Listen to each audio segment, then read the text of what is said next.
My mic stand broke, so I gotta hold it in my hands here like this, cause it ripped off the desk. I ripped it off the desk accidentally.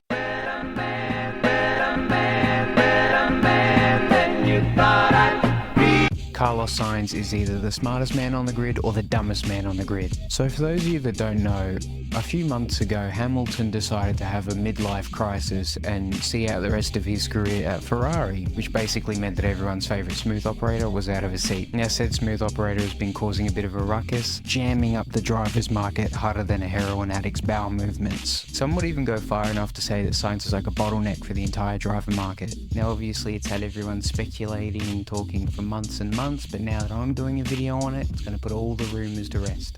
Now, basically what the situation is that now that Sainz is out of his seat, he's in a situation where he's got almost every team on the grid trying to get him on board for the 2025 season. But the only issue is that he's being super picky about it, and he hasn't told anyone what he's doing or where he's going yet, even going so far as to ignore some of the team's offers. But look, we're going to take a bit of a deeper dive into what some of the teams may have offered him and some of the choices that he might have for the 2025 season. And I think it's only fair that we start with everyone's favourite unconditional love story, Red Bull. Now Sainz has been putting in a lot of good performances this year. I mean, especially coming back from appendicitis and going on to win the Melbourne Grand Prix. And I would even argue he's outclassing the Prince of Monaco, especially given the roller coaster of emotions Ferrari's performance has been over the past couple of years. Sainz has been able to put in some pretty decent performances, and I bet it's pretty tough for him to see that the team that he's doing all that for does not even want him. So that basically leads us to Red Bull. Now obviously Sainz would have seen Red Bull as an option, but for some reason they keep on signing the world's greatest gravel inspector for another 2 years, essentially taking him off the list for the moment. It's very important for the moment, because we've got more shit to talk about. But with the recent performance of Perez, you can't help but think if they boot him off their team, maybe Sainz could have a spot there. That is, of course, if they don't give it to Daniel, or Yuki, or Liam, or whoever the fuck is in line these days. But you also have to think, does Christian Horner even want someone like Sainz in Red Bull? Especially someone that's going to challenge Max Verstappen?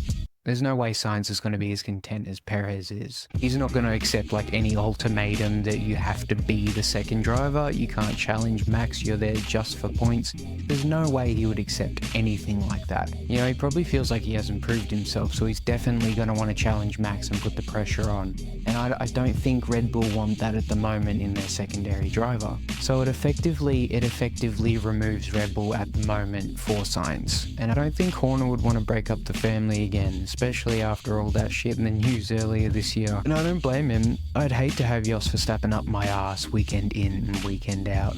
There's still Mercedes to consider. Obviously, Hamilton leaving Mercedes leaves the spot wide open for someone to pair with Russell. You know, they seem to be getting a bit quicker, especially now after Silverstone. But Toto Wolff has this like weird fascination with Kimi Antonelli. Nothing like weird, but just like, I don't know if he seems to think that Kimi's going to be the next big thing.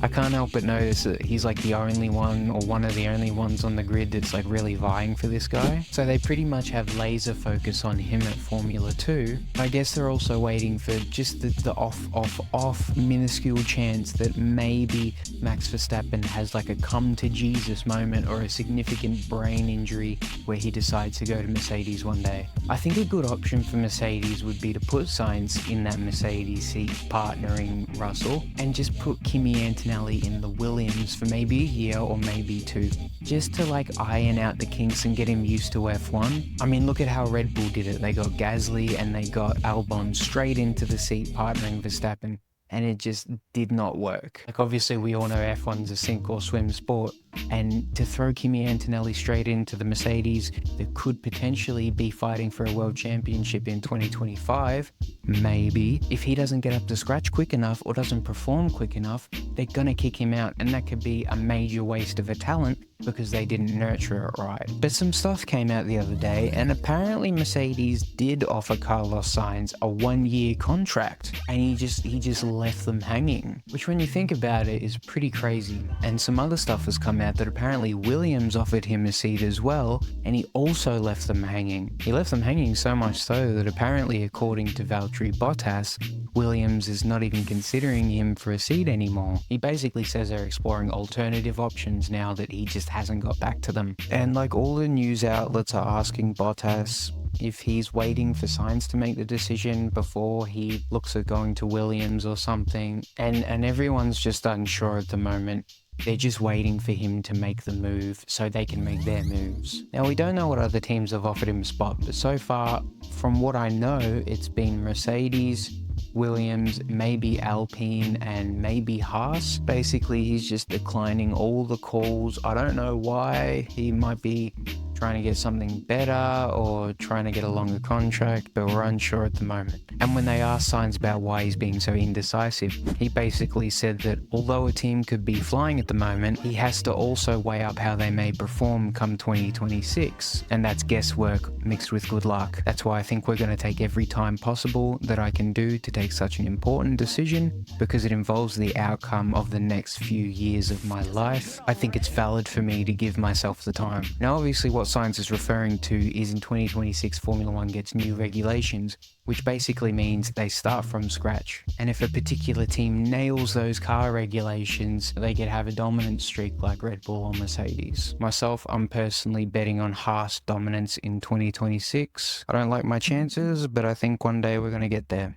Obviously, it's still quite early. I mean, the 2026 regulations aren't for another year and a half, but, he's not wrong in saying that he's going to take the time that he needs. And obviously, once he does take that one small step for mankind, that's going to free up a lot of the other drivers to make their moves as well. But, there's a fine line in F1, and if he waits too long, he could find himself out of a seat. In general, I mean, it's not good that all these other teams are looking elsewhere now because you've ghosted them for months on end. At the moment, Sainz has a pretty good option of arguably taking a step forward into Mercedes or taking a big step backwards next season. Now, David Coulthard thinks he should take the seat that offers him the best results in 2025. And it makes sense. He says that you shouldn't even be thinking about 2026 because honestly, no one knows what's going to happen until it gets there. He says, look at Valtteri Bottas. He was winning Grand Prix and not being embarrassed alongside Lewis. He went to Sauber and he's been anonymous since.